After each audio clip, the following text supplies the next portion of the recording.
Good morning student. मैं professor Sunil Kumar, department of history, राजकीय महाविद्यालय सिवानी।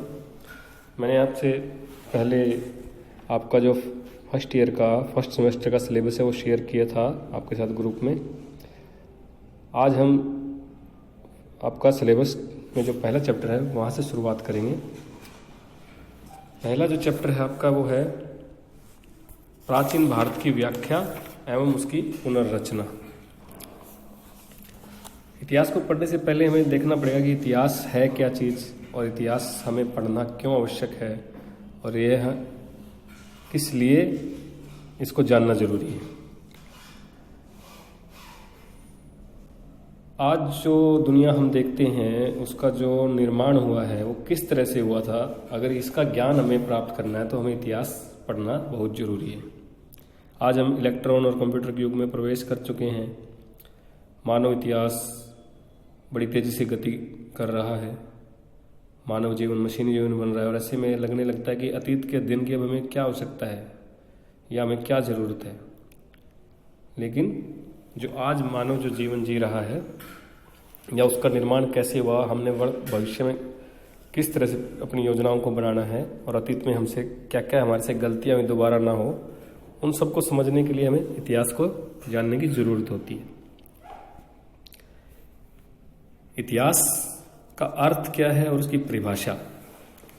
इतिहास को जानने के लिए हमें सबसे पहले इतिहास का अर्थ पता होना चाहिए। इतिहास को परिभाषित करना या उसके अर्थ को रेखांकित करना कोई आसान काम नहीं है। अलग अलग विद्वान जो है वो भी इस बारे में एक मत नहीं है, क्योंकि समय और विभिन्न सभ्यताओं की ज़रूरत के अनुसार इतिहास लिखा जाता रहा है। जैसी जैसी व्यक्ति की आवश्यकता रही उसी अनुसार इतिहास को लिखा गया। अगर इसके अर्थ की बात करें तो इतिहास 3 शब्दों से बना है, इति, है और आस से, जिसका अर्थ होता है निश्चित रूप से ऐसा हुआ।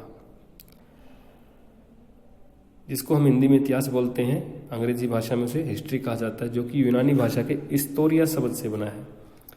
हिस्टोरिया का शब्द का मतलब होता है खोज, अनुसंधान, अन्वेषण या फिर सूचना। मतलब खोज है किसी चीज़ की खोज, वो यूनानी भाषा में उसी को हिस्टोरिया कहा जाता है और उसी को हम हिंदी में इतिहास कहते हैं। हिस्ट्री शब्द का प्रयोग अतीत की घटनाओं की जानकारी प्राप्त करने के लिए सबसे पहले एक यूनानी विद्वान थे हेरोडोटस, उन्होंने किया था। इसीलिए हेरोडोटस को इतिहास का जनक भी कहा जाता है। परिभाषा की बात करें तो परिभाषा से हमारा मतलब क्या है। परिभाषा का मतलब किसी विषय के मूल तत्वों को स्पष्ट करना और उसे और सरल बनाकर हमारे सामने पेश करना। इतिहास की भी अलग अलग परिभाषाएं अलग अलग विद्वानों ने दी है। रेनियर है, एक प्रसिद्ध इतिहासकार हैं। इन्होंने इतिहास को कहा है कि इतिहास सभ्य समाज में रहने वाले मनुष्य के कार्यों का उल्लेख, जो मनुष्य जो भी काम करता है सभ्य समाज में रहते हुए उसी के कार्यों का जो उल्लेख है वही इतिहास है। एक और विद्वान हुए हैं हुइजिंग, ये कहते हैं कि इतिहास अतीत की घटनाओं का विवरण, जो अतीत में जो घटनाएं हुई हैं उन्हीं का विवरण प्रदान करना इतिहास कहलाता है। ऐसे ही हेनरी क्रेन का मत है कि इतिहास समाज में रहने वाले मनुष्यों के कार्यों की उपलब्धियों की कहानी है। जी.आर. डाल्टन के अनुसार इतिहासकार जिसे लिखता है वही इतिहास है। मनुष्य ने जो भी क्रियाकलाप किए अतीत के अंदर, अगर एक शब्द में कहा जाए तो अतीत की घटनाओं का कर्मानुसार अध्ययन करना ही इतिहास कहलाता है। अब बात आती कि अतीत और इतिहास में क्या संबंध है। अतीत का और इतिहास का प्रत्यक्ष संबंध है। अतीत में मानव ने जो भी काम किए, क्रियाकलाप किए, सभ्यता और संस्कृति का विकास किया, वो सब इतिहास के क्षेत्र में आता है। अगर अधिक स्पष्ट कहा जाए तो जो अतीत में मनुष्य ने जो कुछ भी कहा, जो कुछ भी सोचा और अपने सुखी संसार को बनाने के लिए जो योजनाएं बनाई, वो सभी इतिहास का अंग है। इसलिए इतिहास और अतीत में बहुत संबंध होता है। अब प्रश्न उठता है कि इतिहास का संबंध केवल अतीत से ही है तो वर्तमान में हम उसको क्यों पढ़ें। एक उत्तर तो इसका है कि आनंद प्राप्ति तथा ज्ञान प्राप्त करने के लिए, लेकिन ये अधूरा उत्तर है। क्यों?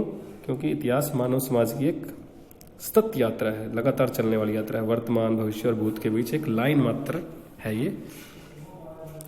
इसलिए एक इतिहासकार नेमियर, उन्होंने कहा कि इतिहासकार अतीत की कल्पना और भविष्य का स्मरण करते हैं एक और इतिहासकार है EH जो बोलते कि अतीत भविष्य पर प्रकाश डालता है और भविष्य अतीत पर।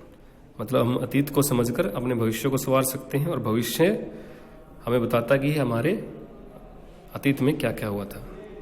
तो इनका आपस में संबंध है। आज की वीडियो सिर्फ यहीं तक है।